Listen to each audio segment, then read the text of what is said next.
Donc, bienvenue dans cette nouvelle section. Donc, précédemment, on a abordé les 5 vritti, donc les 5 modes de fluctuation du mental. Et donc, maintenant, il s'agit de comprendre comment les gérer. Et là, on va parler d'Abhyasa et Vairagya.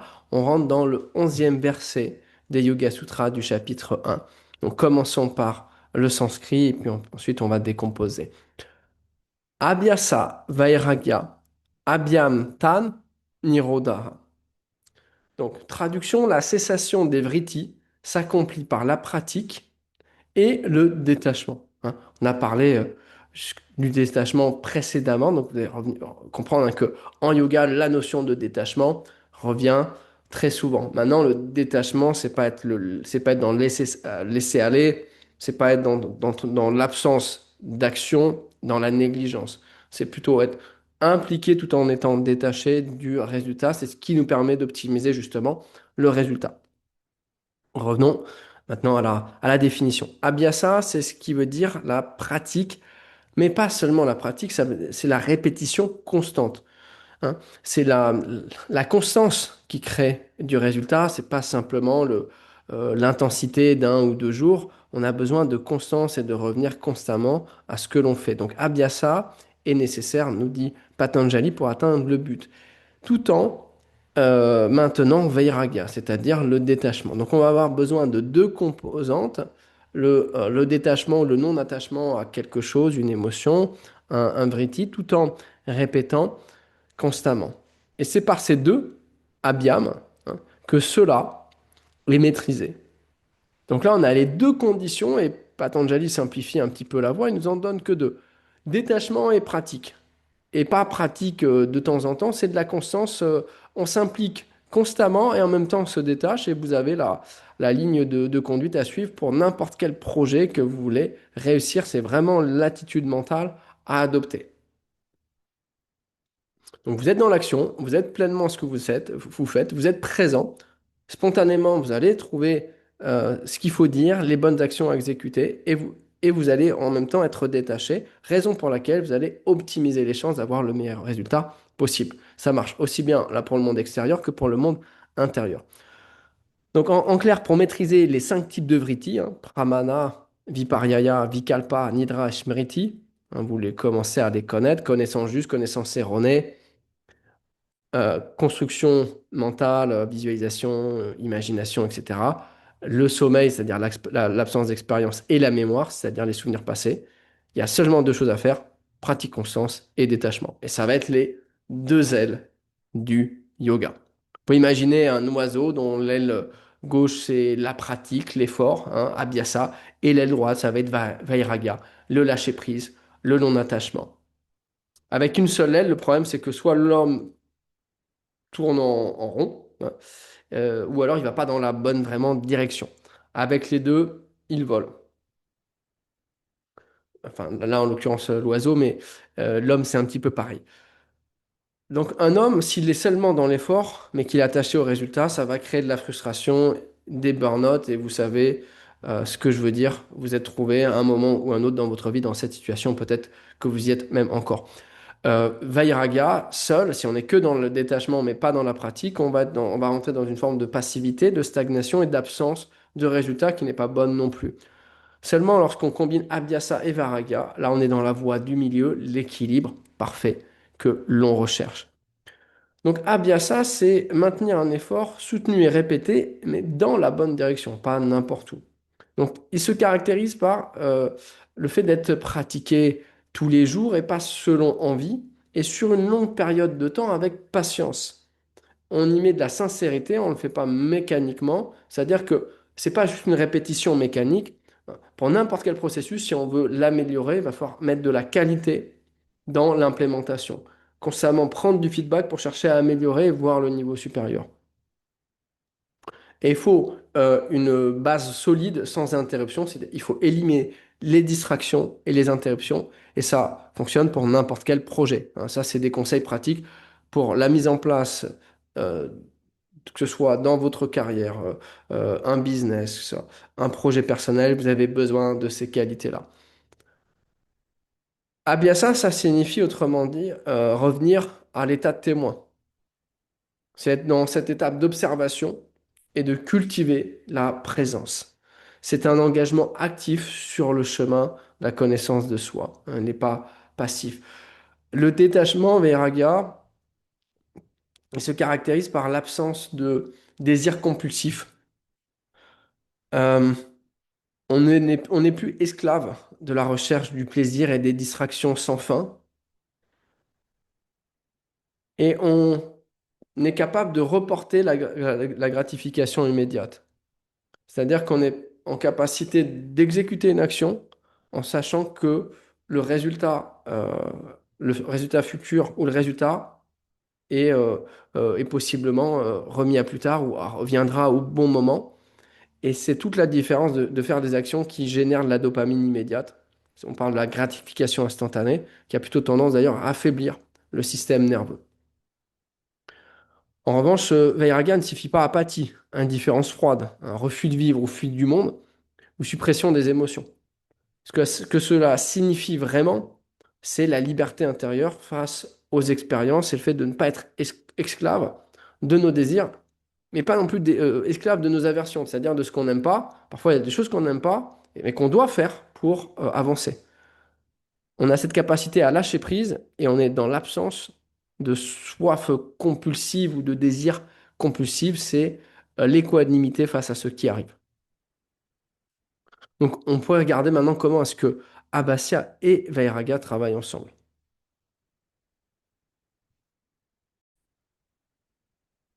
Face à une émotion difficile, par exemple la colère, vous pouvez pratiquer l'observation de cette colère.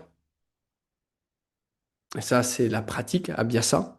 Et Vairaga, vous ne vous accrochez pas à l'histoire qui nourrit la colère.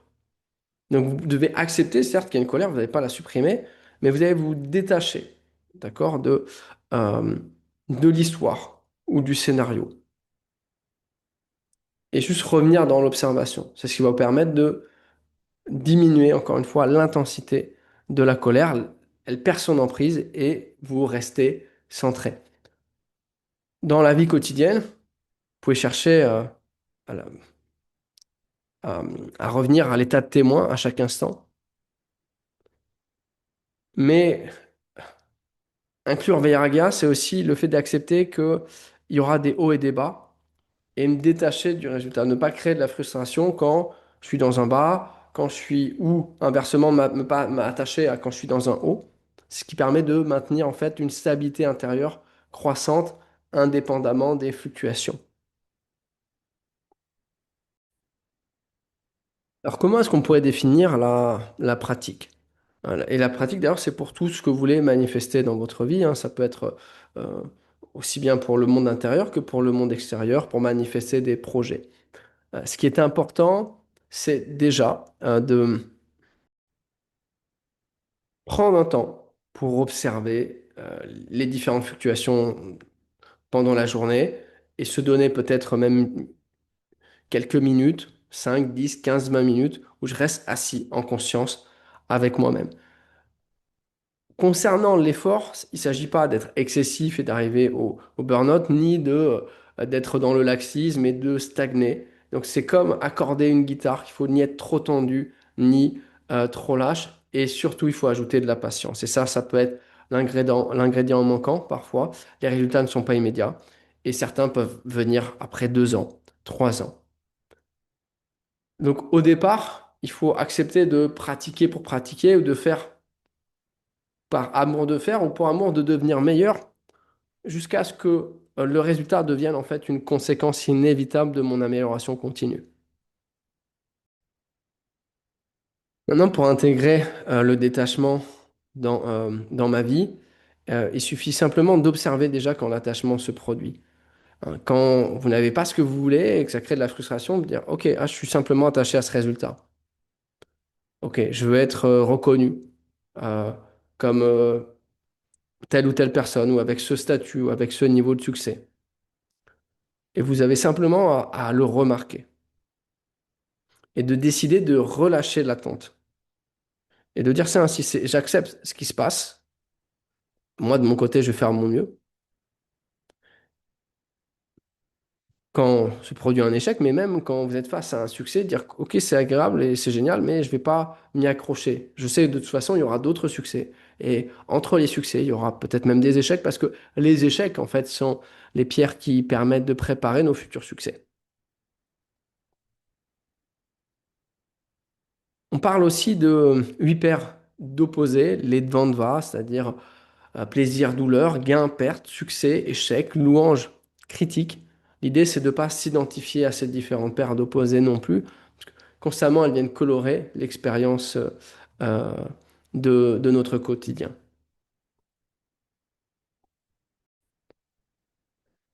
Souvenez-vous d'une chose, la seule chose qui est vraiment permanente en vous, c'est votre propre présence.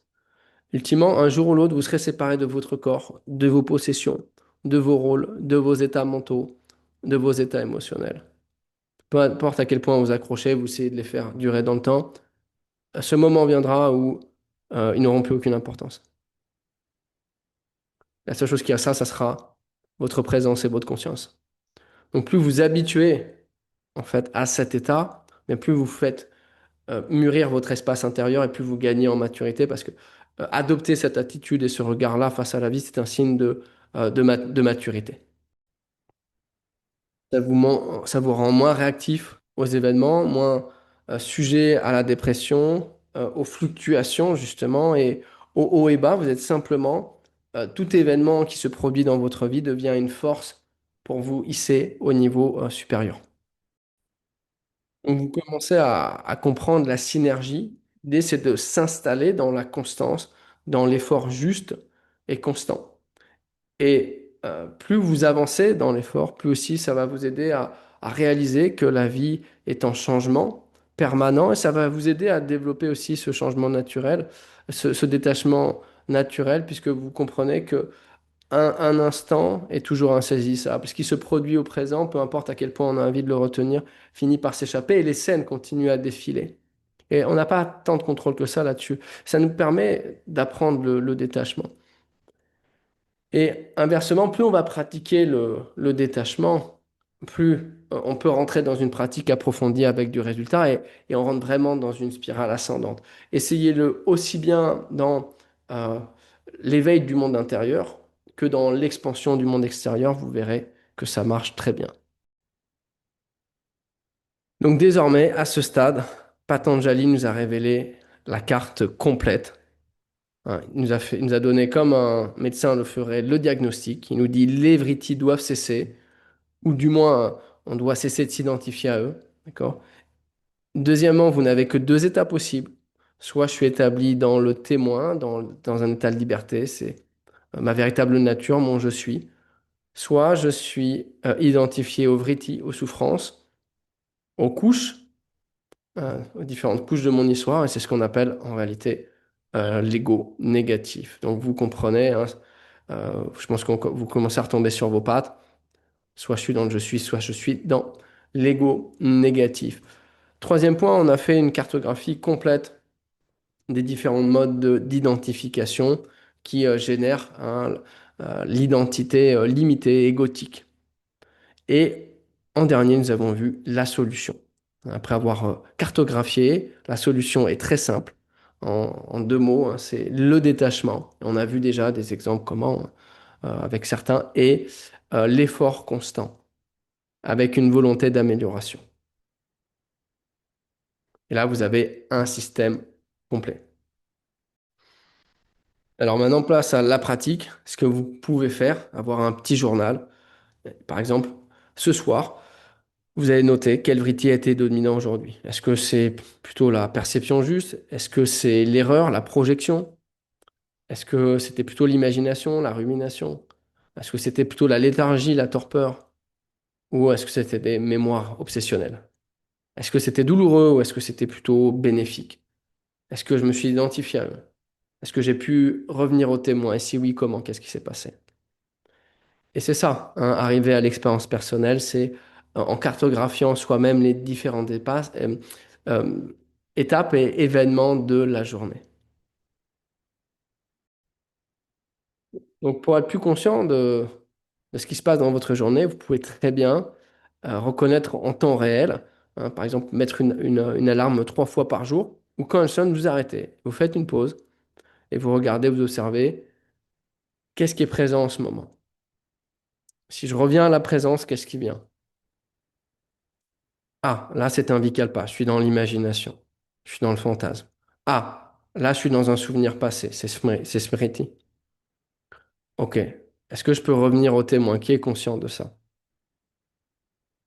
Et ensuite, reprenez votre activité depuis le témoin. Et vous verrez, vous vivrez votre activité depuis un autre espace, un autre état. Maintenant, si on doit parler d'effort constant, vous pouvez choisir un effort constant que vous allez mettre en place pour réaliser quelque chose que vous voulez dans le monde extérieur. Ça peut être un projet, une entreprise, peu importe. Et quelles sont les actions que vous allez faire avec constance pendant une semaine et même continuer après la deuxième et troisième semaine quand vous n'êtes plus motivé à le faire. Et là, vous allez commencer à muscler le muscle de la constance. Et également, regardez ce que vous pouvez mettre en place pour le monde intérieur. Souvenez-vous, il y a des choses différentes. Le monde intérieur, on veut mettre de côté la mémoire, hein, et les stimuli. Le monde extérieur, le fonctionnement est différent. Mais vous pouvez établir deux pratiques, hein, qui vont permettre de muscler la constance. Mais sans programmer de pratiques en particulier, d'ores et déjà dans votre vie, vous pouvez regarder à quoi est-ce que je pourrais lâcher prise. Ça pourrait commencer lâcher prise à un résultat, à une opinion, ou un commentaire des autres sur moi, à un certain confort. Par exemple, je suis attaché à une certaine zone de confort, mais qui m'empêche de progresser là où je devrais être. Et pratiquer ensuite consciemment, hein. Prenez la décision de dire, OK, je suis conscient que je m'accroche encore à ça. Est-ce que je peux relâcher? Est-ce que je peux laisser aller? Et observer ce qui se passe. Donc, en conclusion, vous l'avez compris, les cinq vrittis ne sont pas des ennemis à détruire. Ils font partie de l'expérience humaine. Un pramana est nécessaire pour naviguer dans la vie. Smriti permet d'apprendre, la mémoire, et Vikalpa permet de créer. Donc on est vraiment dans les outils de la création et de la manifestation de la vie humaine, raison pour laquelle il ne s'agit vraiment pas de les éliminer, mais de les reconnaître comme des outils et de ne pas en devenir des esclaves ou s'identifier à l'outil. Hein. On dit toujours que l'homme ne doit pas être l'esclave de son mental. Il devient esclave de son mental quand il s'identifie euh, au mental et que l'outil devient le maître. Mais c'est nous qui donnons le pouvoir à l'outil d'être le maître. Donc le problème, c'est dans l'identification, pas dans leur existence.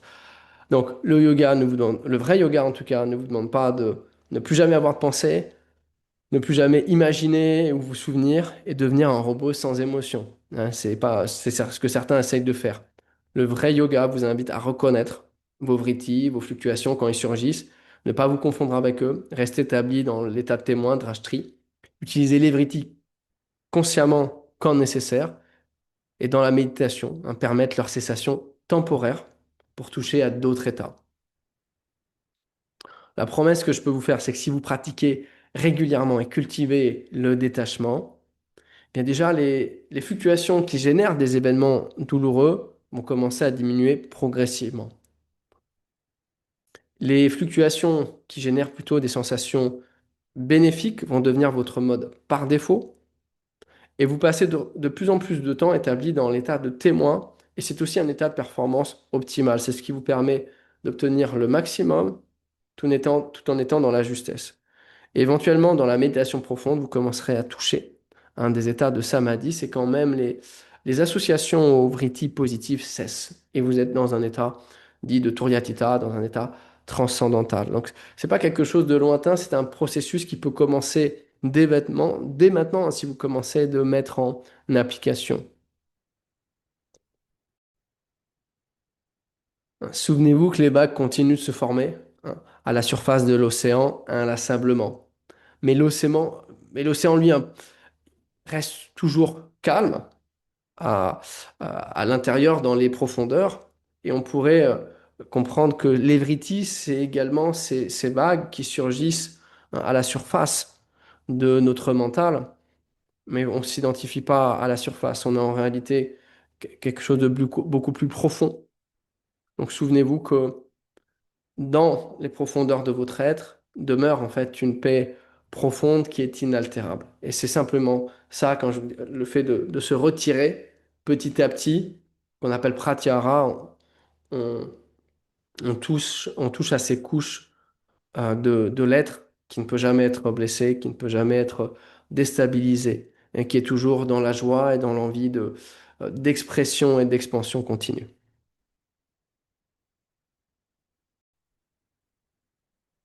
Voilà, c'est tout pour cette session. Donc, vous avez déjà reçu énormément d'éléments et de clés hein, des Yoga Sutras. Ensuite, dans les prochains, qu'est-ce qui va se passer? Patanjali propose de développer plus en détail Abhyasa et Vairagya, c'est-à-dire l'effort constant et le détachement. Il va donner des éléments pour approfondir. Il va nous parler ensuite de la conséquence logique, c'est d'atteindre les états de samadhi quand les vrittis cessent. Et aussi, on discutera des chemins enfin pardon, des obstacles sur le chemin et comment les surmonter. Donc je vous laisse contempler tout ça, prendre le temps d'intégrer et je vous retrouve à bientôt pour les prochaines sessions de l'Académie. Merci.